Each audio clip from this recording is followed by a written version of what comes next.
بسم اللہ الرحمن الرحیم۔ معزز ناظرین السلام علیکم۔ آج کی ویڈیو میں ہم آپ کو بتائیں گے کہ اصحاب رس کون تھے اور ان پر اللہ تعالیٰ کا عذاب کس وجہ سے آیا اور وہ کیسے ہلاک کیے گئے۔ امیر المومنین امام علی علیہ السلام کی ضربت سے 3 دن پہلے بنی تمیم کا ایک سردار ان کے پاس آیا جس کا نام عمر تھا۔ اس نے کہا، امیر المومنین علیہ السلام، آپ ہمیں اصحاب رس کے متعلق بتائیں کہ وہ کس دور میں تھے اور ان کی رہائش کہاں تھی، ان کا بادشاہ کون تھا اور کیا اللہ تعالیٰ نے ان کی جانب کوئی رسول بھیجا تھا یا نہیں، اور وہ کیسے ہلاک کیے گئے۔ قرآن مجید میں ہمیں اصحاب الرس کے الفاظ نظر آتے ہیں، جیسا کہ سورہ فرقان آیت نمبر 38 میں ارشاد ہوا ہے، اور عاد اور سمود اور اصحاب رس اور ان کے درمیان بہت سی نسلوں اور قوموں کو بھی تباہ کر دیا ہے۔ سورہ کاف آیت نمبر 12 میں ارشاد ہوا ہے کہ ان سے پہلے قوم نوح، اصحاب رس اور سمود نے بھی تکذیب کی تھی، لیکن ان کی وضاحت کہیں دکھائی نہیں دیتی۔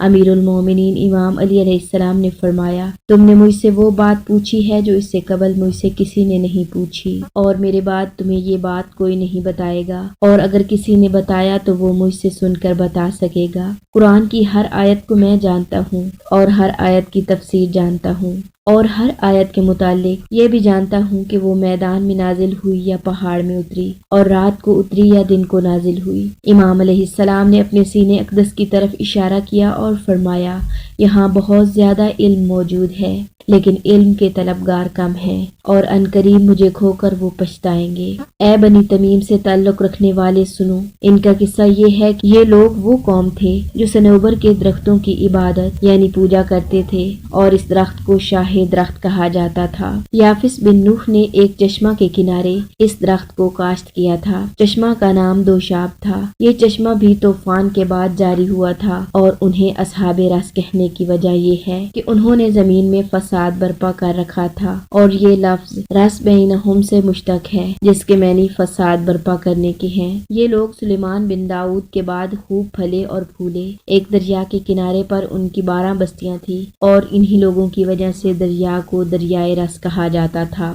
اور اس وقت دریا سے زیادہ زرخیزی پھیلانے والا اور ذائقہ میں اس سے بہتر کوئی دریا روئے زمین پر نہ تھا، اور ان کی بستیوں سے زیادہ آباد و شاداب بستیاں کہیں موجود نہ تھیں، اور ان کی بستیوں کے نام یہ تھے: پہلی بستی کا نام آبان، دوسری بستی کا نام آزر، تیسری بستی کا نام دمی، چوتھی بستی کا نام بہمن، پانچویں کا نام اسپندار، چھٹی کا نام پروردین، ساتویں کا نام اری بہشت، آٹھویں کا نام خرداد، اور نویں کا نام مرداد، اور 10ویں کا نام تیر، اور 11ویں کا نام مہر، اور 12ویں کا نام شہریور تھا۔ ان کا سب سے بڑا شہر اسپندار تھا، اور ان کا بادشاہ اسی شہر میں رہتا تھا۔ اس کا نام ترکوز بن یارش بن سازن بن نمرود تھا۔ یہ وہی نمرود ہے جس نے حضرت ابراہیم علیہ السلام کو آگ میں ڈالا تھا۔ ان کا متبرک چشمہ اور صنوبر کا درخت بھی اسی شہر میں تھا۔ ان لوگوں نے اس درخت صنوبر کے بیج سے اپنی بستیوں میں صنوبر کے درخت کاشت کیے تھے، چنانچہ ہر بستی میں اس متبرک صنوبر کی نسل کا ایک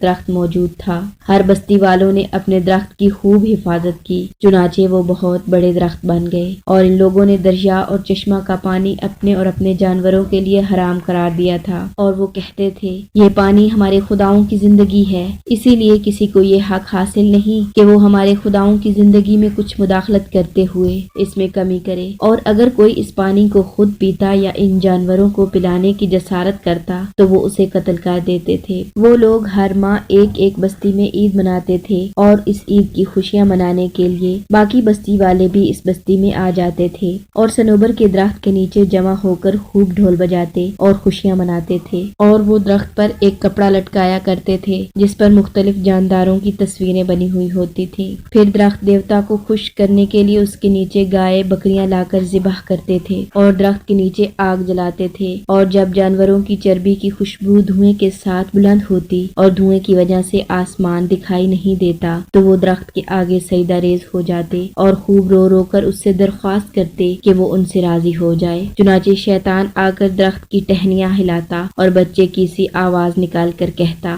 میرے بندو، میں تم سے راضی ہوں، تم خوشیاں مناؤ اور اپنی آنکھوں کو ٹھنڈا رکھو۔ جیسے ہی یہ آواز بلند ہوتی تو وہ اپنے سر سجدے سے اٹھاتے تھے اور خوب شراب نوشی کرتے اور ڈھول اور تاشے پیٹتے تھے، اور ایک دن اور رات اسی طرح سے بسر کرتے تھے۔ اہل عجم نے اپنے مہینوں کے نام اصحاب رس کی بستیوں کے نام پر رکھے ہیں، کیونکہ لوگ کہا کرتے تھے کہ یہ فلاں ماہ کی عید ہے، یہ فلاں ماہ کی عید ہے، یعنی یہ آبان ماہ کی عید ہے اور یہ آذر ماہ کی عید ہے۔ الغرض ہر ماہ کسی نہ کسی بستی میں یہ جشن بپا رہتا تھا، اور جب بڑے شہر کی عید ہوتی تھی تو وہ بڑے جوش و خروش سے اس میں حصہ لیتے تھے، اور ان کے صغیر اور کبیر یعنی چھوٹے اور بڑے اس جشن میں شریک ہوتے تھے۔ میلہ کے موقع پر صنوبر اور چشمہ کو دیباج کے پروں کو مزین کر دیا جاتا تھا۔ اس شہر کے 12 دروازے تھے اور ہر بستی والوں کے لیے علیحدہ علیحدہ دروازہ مخصوص ہوتا تھا، چنانچہ تمام بستیوں والے وہاں بڑی مقدار میں قربانیاں لے کر آتے اور اپنے مخصوص دروازوں سے داخل ہو کر اپنے معبود درخت کے سامنے جاتے اور اسے سجدہ کرتے اور قربانی کے جانور ذبح کرتے تھے۔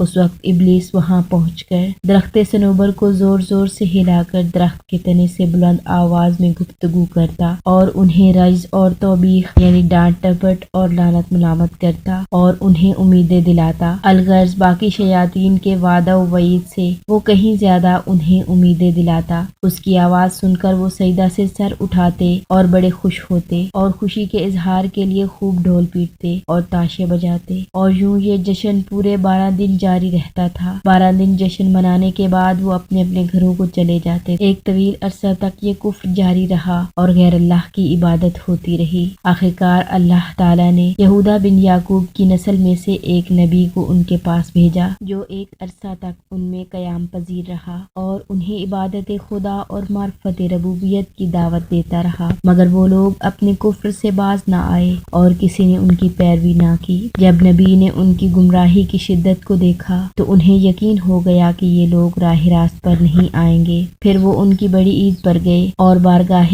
خداوندی میں عرض کیا، اے پروردگار، تیرے بندوں نے مجھے جھٹلایا ہے اور تیرا انکار کیا ہے اور تجھے چھوڑ کر ایک ایسے درخت کی عبادت کر رہے ہیں جو نہ فائدہ دے سکتا ہے اور نہ ہی نقصان پہنچا سکتا ہے۔ خدایا، ان کے اس درخت کو خشک کر کے انہیں اپنی قدرت اور طاقت کا کرشمہ دکھا۔ نبی کی بد دعا فوراً قبول ہوئی، وہ درخت خشک ہو گیا اور درخت کی یہ حالت دیکھ کر ان کے چہرے اتر گئے اور بڑے پریشان ہوئے اور ان کے 2 گروہ بن گئے۔ ایک گروہ کہتا، آسمان و زمین کے رب کا نمائندہ ہونے کے دعوے دار نے تمہارے خداؤں پر جادو کر دیا ہے اور وہ یہ چاہتے ہیں کہ تم اپنے خداؤں کو چھوڑ کر اس کے خدا تعالیٰ کو مانو۔ دوسرا گروہ کہتا، نہیں، یہ بات نہیں ہے، اس شخص نے تمہارے خداؤں کی برائی کی ہے اور اس پر زبان تان دراز کی ہے، اسی لیے تمہارے خدا ناراض ہو گئے ہیں اور انہوں نے تم سے اپنے حسن اور سرسبزی کو چھپا لیا ہے تاکہ تم اس پر اپنے غضب کا اظہار کرتے ہوئے اپنے خداؤں کی مدد کرو۔ پھر ان لوگوں نے سیسے کے پائپ بنائے اور ان پائپوں کی مدد سے چشمہ کا تمام پانی نکال لیا اور چشمہ کی تہہ میں ایک گہرا کنواں کھودا اور اپنے نبی کو اس کنویں میں ڈال دیا اور ایک بھاری پتھر رکھ دیا اور کہنے لگے، اب ہمیں امید ہے کہ ہمارے خدا ہم پر راضی ہو جائیں گے کیونکہ ہم نے ان کے مخالف کو قید کر دیا ہے۔ نبی سارا دن کنویں میں قید رہے اور اس کے رونے کی آواز سارا دن ان کے کانوں میں آتی رہی۔ نبی رو رو کر یہ کہتے تھے، اے میرے پروردگار، اے میرے آقا، تو میرے تنگ مکان اور سخت مصیبت کو دیکھ رہا ہے، میری بے بسی اور کمزوری پر رحم فرما اور جلدی سے میری روح قبض فرما اور میری دعا کی قبولیت میں تاخیر نہ فرما۔ نبی یہ دعا مانگتے رہے حتیٰ کہ اللہ تعالیٰ کی رحمت پہنچ گئی۔ اس وقت رب العالمین نے جبرائیل سے فرمایا، جبرائیل، میرے ان بندوں کو دیکھو جنہیں میرے حلم و تحمل کی وجہ سے دھوکا ہوا، میری تدبیر سے مطمئن ہوئے، میرے غیر کی عبادت کی اور میرے رسول کو شہید کر دیا۔ کیا یہ سمجھتے ہیں کہ یہ لوگ میرے غضب کی تاب نہ لا سکتے ہیں اور کیا یہ میرے دائرہ سلطنت سے کہیں باہر جا سکتے ہیں؟ انہیں معلوم ہونا چاہیے جو میری نافرمانی کرے گا میرے عذاب سے نہ ڈرے، میں اس سے انتقام لیتا ہوں اور میں اپنی عزت کی قسم کھا کر کہتا ہوں کہ میں تمام جہانوں کے لیے انہیں باعث عبرت بنا دوں گا۔ ابھی وہ لوگ جشن عید میں مصروف تھے کہ سرخ اور تند آندھی اٹھی اور اسے دیکھ کر وہ حیران اور پریشان رہ گئے اور ان کے قدموں کے نیچے سے زمین سے گندک کے پتھر کی طرح سے شعلے نکلنے لگے، سیاہ بادل چھا گئے جیسے انگاروں کی بارش ہوئی اور آگ میں ان کے بدن یوں پگھل گئے